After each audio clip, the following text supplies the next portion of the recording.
Welcome to Worldwide Wiggy, and hey there, we are really sorry because we were planning on going live on our YouTube channel tonight.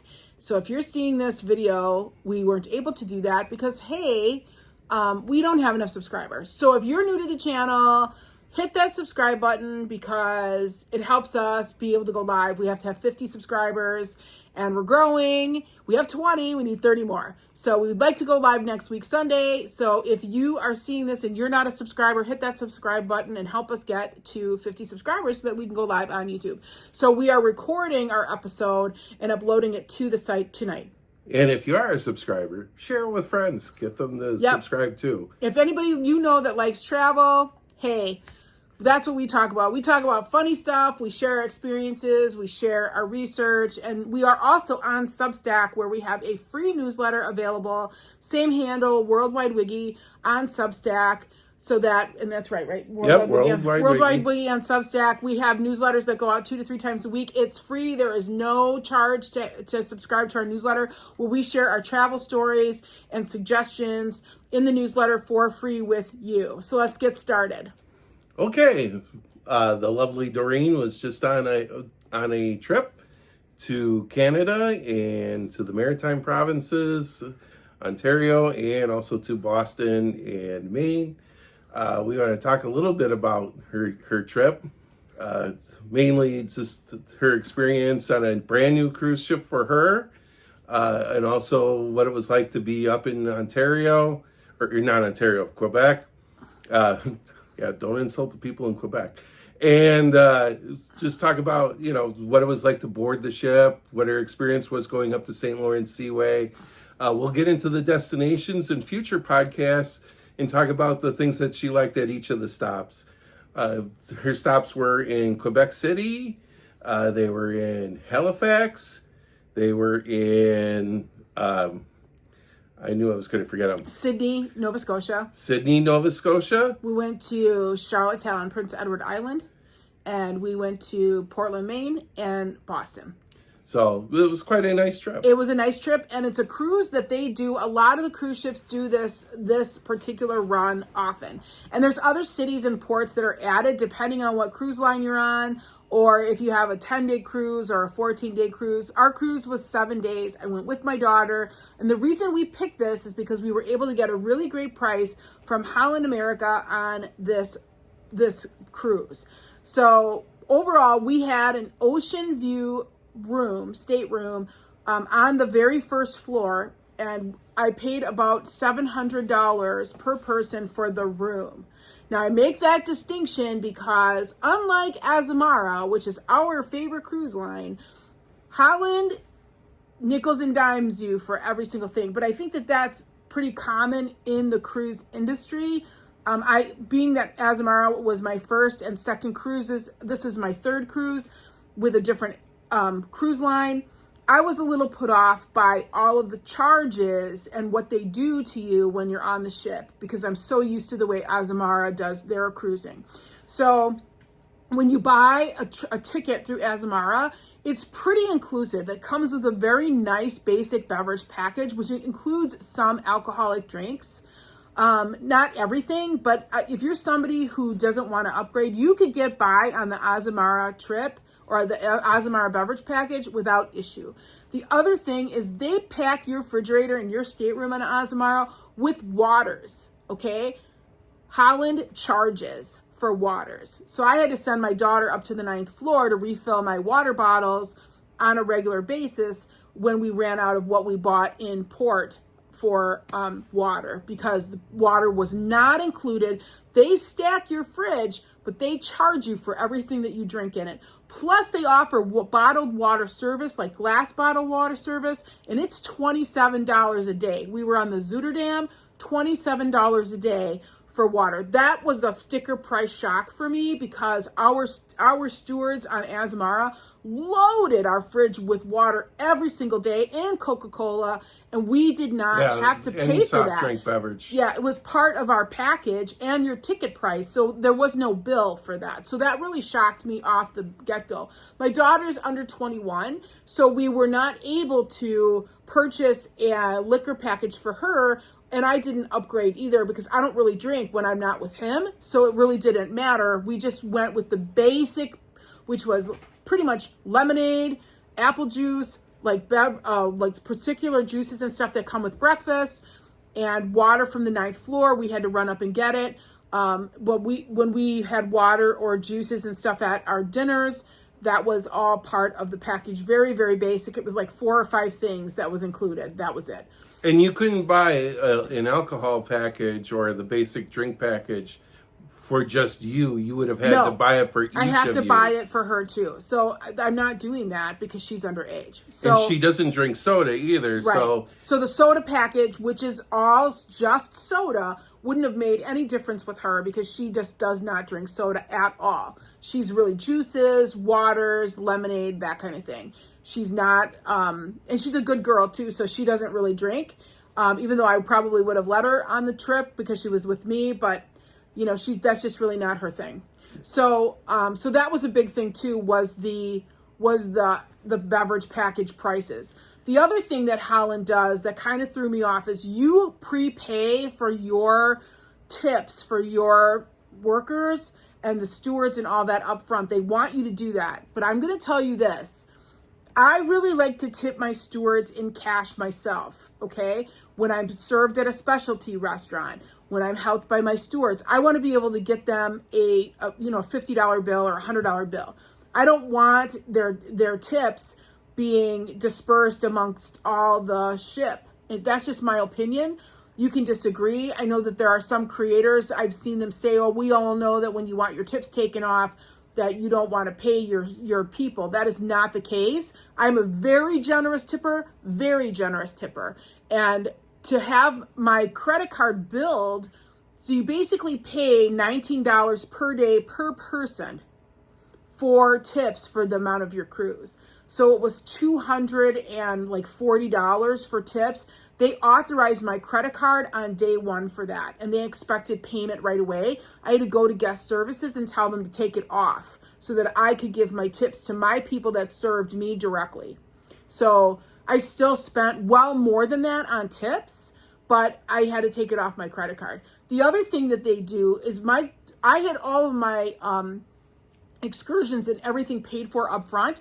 They charge the card $30 per day per person on your card. So I was shocked and so glad that I'd shut my card off when they were trying to charge me $700 and $800 just for authorizations for things that you're going to accrue on the ship. I was not happy about that. So I'm really glad that I had my credit card shut off, because I definitely let them know at guest services that was not cool. I mean, seriously, I'm not going in a casino. My daughter is under the age of 21. You know, we already had pre-purchased our shore excursions, so my trip was paid for when I got on the boat. I feel that that's really, to jack up someone's credit card authorizations, that just ticks me off. It really does. And I've had other hotels do that too to me, and I will never go to those hotels again. You don't jack up someone's card and just keep charging it. That's just insane. I have 10 years of banking behind me. It takes forever for those authorizations to fall off. Using available credit on someone's card, I just think that that's really, really bad. So I wasn't really happy with that with Holland. With Azamara, you pay for your stuff and then they bill you at the end. You have to have a credit card on file, but they bill you at the end of the cruise. It's you know, and you get your bill and you settle up on the last day. So I was totally thrown off with these daily charges and everything. Really. So Azamara, for example, if you order a premium bottle of wine at the dinner, or if you order a premium drink when you get back on the ship and it's not included in your drink package, and they'll tell you, the bartenders will tell you on Azamara, hey, that's not included in your package, are you aware of that? You know, and then you go, yeah, I know, I'll just pay it. The tips on Azamara are included in the fare. Yeah, they're included in the fare. So whatever you give is extra. So they build that into the ticket price. So you end up you basically paying about the same amount of money at the end of it. Yeah, at the end of the day, it was a $3,000 cruise after I booked my specialty restaurants and everything else. And the shore excursions, we spent over $3,000 between the cruise and everything else that we were doing. So they tell you it's a deal, but up front there was just so much, Yeah, you end up, like Doreen said, getting nickeled and dimed. The interesting thing for me is the alcohol policy for minors. I ended up looking this up just for the fun of it. If you're over in Europe, it tends to be 18 on a cruise ship. It's 21 in North America for drinking on a cruise ship. So again, it just would not have made sense for Doreen, even if Doreen was a drinker, or if I had been on the trip, to buy a drink package, because you would have had to buy a drink package for everybody in your cabin. And that's just, it doesn't make sense when you've got somebody along who's a minor. Right. So, the cruise started in Quebec City. That was where we boarded. My daughter and I went 2 days before so that we could really enjoy Quebec before we actually boarded the ship. We had a great time in Quebec. It was rainy and windy and cold, but we're from Wisconsin, so it didn't really matter. We stayed right across from the Chateau Frontenac at this wonderful little manor, the mansion, I think it was Manor Le Vieux, Quebec, which is basically manor with a Quebec view. And it was literally right, like there's this beautiful park in front of it. And the Chateau Frontenac was right there. And you could see the river and everything right in front of you. It was really, really wonderful on top of the hill there. It was really great. It has a rooftop seating area where you can enjoy a view and can see Chateau Frontenac right from the view top of this historic, remodeled, renovated manor. It was really great. We had a basement suite and it was huge. We had 2 queen beds and we got a great rate. I had been pricing this hotel out for a couple of weeks actually, and the lowest price I could get it at was like $400 total for 2 nights. And then all of a sudden, one night I popped up and it was $99 a night, and I grabbed it. So we got the 2 nights there for $230 with all taxes and everything else like that. So it was a really great deal. We had a continental breakfast there, pretty decent too, lots of choices right in their little coffee room from I believe 6:30 until 10. And it was really very clean. They don't have staff that's there after 10 o'clock, so if they have a late check-in process, they were very helpful with me getting in there too. It was close to everything. It's at the top of the hill though, so if you're somebody that struggles with hills, let me tell you, Quebec is quite high. The first day we walked 30 flights of steps and over 11,000 singular steps. So, it's very steep. There is that little shuttle, what's it called? The funicular, that's what it is. It's a little elevator that goes up and down. It's right there by that hotel. And you can use it if you want to. You have to pay cash and it has to be Canadian dollars. You cannot use a credit card to use the funicular. We learned the hard way. So what we did is we walked around. I didn't want to do the steps. But the streets do go down there and they're obviously very steep. And as you can tell from the video, I'm kind of a chunky girl, so I do have to take my time, but I don't let anything stop me. So I was able to climb up and down. We saw quite a bit of Quebec while we were there. Wonderful city. Yeah, wonderful. If you could climb the Acropolis, you weren't going to rest this exactly. Yeah, so it was, it was really a very fun city. Lots to do, lots to see. Some of my pictures were great. Being that we were on the cruise ship and the cruise is docks right there by Quebec City, we were able to get some beautiful nighttime shots of the chateau, which lights up at night. The Chateau Frontenac is the most photographed hotel in the entire world. So definitely take a lot of photos from every angle that you can, because it is quite beautiful. And it's very romantic too. So it's just a really great little town. Lots to do. We went to the Basilica, we walked around, we shopped, we went down to the Palace Royale, we missed the Umbrella Alley, but I mean it was very windy. They may not have even had the umbrellas up because it was really windy the weekend we were there, but it was just a great time. So we were at Quebec City. We spent a couple of days.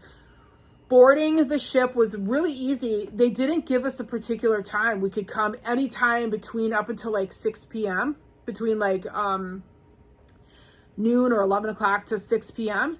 And so like, wow, you know, if they were in port there was a cruise that had just let out the day before. So I was like, dang, 2 or 3 hours just to clear that boat out and clean it out. I don't know about that, but we ended up getting on the boat around 2 or 3 o'clock, and right away went upstairs to eat. My daughter was like overwhelmed because she was like, this is all like free. I'm like, no, well, it's part of your ticket, because we went up to the buffet right away, and she was really enjoying all the choices and everything that she got to eat. But the embarkation process was really easy. We were able to get in and get into our room in no time. Our luggage showed up really fast too. And we didn't leave until late that night, but we explored the ship and basically enjoyed some dinner, and they had a great pool and everything else. So the next day and the day after that, we did almost 2.5 days of cruising on the St. Lawrence River and the Seaway. And that is, I mean, you can see land, but it's not like you're sightseeing. So, you know, I was really it was really cloudy. We had actually gone with the intention of doing some nighttime photography and trying to catch the Milky Way from the cruise ship, because there's some really cool places on the ship. We went all the way up to the private, where the private, the cabanas are. We actually, there were a couple of guys from the ship that let us in there. It's you know, you can't go in there if you don't reserve, but no one's in there at 11 o'clock at night when it's raining and cold. So, but you know, it was too cold and too rainy, and there was too much cloud cover for us to get any cool pictures. But I mean, really the 2 days on sea was, you know, for a kid that's not, you know, can't do the casinos. She enjoyed a show. I did book specialty restaurants both nights, and we had very good food there. We did the Pinnacle, which is the steak restaurant. I was a little disappointed with how long it took for the food to come out. We had a late reservation at 8 o'clock. It took 2 hours for us to get our steak. Our server was really great about letting us know about all that, but I just felt like that wait was like too long. And then we also was at the pasta restaurant, which is, I can't think of the name of it. I really enjoyed the food there too. The only thing I don't like is that actually it's part of the buffet area. So you can hear all the noise and everything from the buffet area there.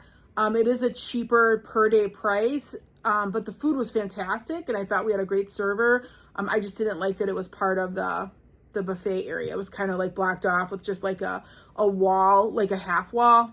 So and a sign that says like, this is the restaurant. So I was a little put off by that. Yeah, kind of cheap that way. Yeah, it kind of was. Yeah. Yeah, you're just kind of, you know, if you're paying for the specialty restaurant on a ship, you expect it to be the waiter with the cloth napkins. Yeah, I do. Absolutely. And just have it separate from the rest of the ship. It should be your night away. Our first port after that was Charlottetown, Prince Edward Island. That was a great little town to visit. Maura and I got a little walking map, and that town actually has painted in the sidewalk are different colored lines, and you can pick which hike or walk you want to do. So we did about 3.5 kilometers because we had 4 or 5 hours, and we walked along that and visited all the churches. I was able to attend Mass at St. Dunstan's. We showed up there at 11 o'clock in the morning, 11:30, and they had a Mass on a Tuesday at 12:05. So we were able to stay for Mass. We enjoyed that. And then we walked around the whole area, you know, shopped a little bit. We picked up that's where we ate our, what's that lobster sandwich called? The lobster hoagie kind of thing. The lobster roll. Yeah, lobster roll. It's a lobster roll. We had a lobster roll there right outside of so their cruise terminal had a lot of restaurants and stuff, and actually very good. A lot of these Canadian ports had the terminal right there. So if you didn't even want to like walk into town, you didn't have to, because the terminal was right there with all kinds of shops. It was when we got to Portland that Portland has a cruise terminal, but we waited so long to get off in immigration that her and I walked downtown Old Portland, and we shopped there, which was really nice, but it wasn't super close to the terminal. You had to walk pretty far. But all the little towns in Canada had like a little cruise terminal, like right outside with, you know, just some wonderful small time vendors and stuff. So Prince Edward Island was really great. That's the most known for Anne of Green Gables. I'm not a big fan. It's not like I did, I'm just not. So I didn't have to do that shore excursion. We just enjoyed walking around and exploring on our own and enjoying the little town and the food and the shopping. So that was Prince Edward Island. Then we went to Sidney, Nova Scotia, which is this little town. Literally, it's where the largest fiddle in the world is. We pulled right up. We only had a few hours. We had a ghost tour, walking tour set up, which was really fun. And the guy was really great with stories, but it's hard to be spooked out at 3:00 in the afternoon when it's full sun. So, and you had to be back on the ship. And I had to be back on the ship by like 4:30. So we literally had that tour, and then he got us back to the boat like literally like 5 minutes before we had to leave. And this would be one of the drawbacks of Holland compared to Azamara. Azamara would be a full day probably. Well, I guess I'm going to tell you, I think it does really depend on destination, because one of the things that a lot of people don't think about when you are cruising up there in those islands is there's quite a bit of distance between the ports. So, had we arrived earlier and didn't have to leave for Halifax so late, we may have had more time. You know what I mean? Everything is timed. You know that. Yeah. And there's just and there's certain areas too, like in the St Lawrence River and Seaway, you can't go as fast as your ship can go. We learned that we were only at 13 knots because that's all that they could move in the St Lawrence River and Seaway. So there's only so fast that you can go. I don't necessarily think that was Holland, but maybe they could have put another port in there to give us a little bit more time. I think that was more my daughter's biggest complaint, was that some of the ports didn't have as much time, and we ran into that with Halifax. Halifax, we had to be back at like early afternoon. So, we had booked a tour to visit Peggy's Cove and Peggy's Point, which is one of the most well-known lighthouses out there. Beautiful, but that was a 3.5 hour bus tour, and the town is so charming. I took some phenomenal pictures, like postcard pictures of that little fishing village, and just beautiful. And her and I enjoyed an ice cream at one of the restaurants, and we did a little shopping, but her and I were climbing the rocks and looking for the wildlife. We saw some like little porpoises, little dolphins and stuff that were over there that we were watching. And it was just a really great community. There's only like 40 homes in Peggy's Cove, really tiny. Most of them fishermen. And then of course the beautiful lighthouse. So that was really worth it. I did not get a chance to get we drove past Fairview Cemetery, which is where the Titanic victims are all buried, but I was not able to see it. So that was really disappointing for me because we just ran out of time. And then when we got to Portland, we had several hours for immigration. So we got into Portland early, but it took hours for them to call us all down to immigration. And of course, we were number 24. So it took hours. So we were up at the pool enjoying some food while we were waiting for them to call our name before we could get down to immigration. It was crazy. So by the time we got down there and out, we only had like 3 or 4 hours to explore downtown Portland, down Old Portland. So, and some of the, we were able to eat at a restaurant down there, and we did some shopping, but a lot of the stores were closing at like 6 and 7 o'clock. So, it wasn't that, we didn't really have time to do a shore excursion or anything like that in Portland. And then we docked in Boston, and we did we will disembark on our own option. And her and I literally left the ship at 9 o'clock. We had to be off the boat at 9 o'clock. The great thing is Holland had the breakfast buffet open until like 8:30. So we were able to, we had everything packed the night before. We went and got some breakfast, and then we disembarked. And it was a little crazy getting a cab. Got a cab, little shady cabbie story there, but yeah, he was a little shady. But we got a cab, and then we went to our hotel, and we were able to get in right away because I had pre-checked in. So we were able to get a room like at 10 o'clock in the morning. So we took a nap, and then we went on a spooky tour in Boston that night, which was really awesome. Saw a lot of stuff. And then yeah, and then we left the next day. So we spent one additional night in Boston to experience in Boston, and then we left. So it was a really great trip. I enjoyed spending the time with my daughter. I'm not sure if I will. I don't want to say I will never go on Holland again, but they will not be my first choice. I'm anxious to try some other cruise ships because I just really felt like price, destination. Well, I mean, I picked the destination. Right. I mean, that tour is really big in the fall because New England is beautiful with the fall colors. So they really sell out, and middle of September is usually peak for them. So that's really a great time to do that cruise. And Holland does that journey all of the time, back and forth, Boston to Quebec. And they may even have one in there with Montreal in there too. So, yeah. Got a couple minutes. Holland does the Orange Night? Yeah, they do the Orange Night. So, yeah, they do the Orange Night. And then, so that is a night, we didn't really experience it that too much. I think you had to kind of go different places to experience the Orange Night. Her and I didn't really do that because, again, when you're traveling with somebody who's underage, it's not like she can have like drinks and stuff with the Orange. And it's not always covered with your ticket. Right. So, so I had to be really conscious of what I spent because I'm not, so that was that. And then the other thing is you could go in for tea in the dining room. You could sign up to go into tea and experience the tea. That's really big with Holland also. So, I think if you are an older person, I will tell you that my daughter, who's 20, was having a little difficulty finding other people her age on the cruise ship.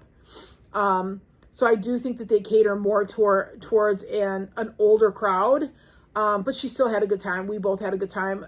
I think the big thing for us was really enjoying the stops and the ports. So that's it for this episode. We're going to post it on our YouTube channel. Again, if you can share this with others and subscribe if you're not already a subscriber, that would be great. We are trying to get live next week, Sunday. You can also follow us or get our free newsletter on Substack. Same thing at Worldwide Wiggy on Substack to get our free newsletter. Look for us. We're doing content every single week as we share our travel journeys. Our next stop is Rome in December. We're really looking forward to that. So we will share our planning and what we're doing with that on our next video. Thanks for joining us. We'll see you next time on Worldwide Wiggy.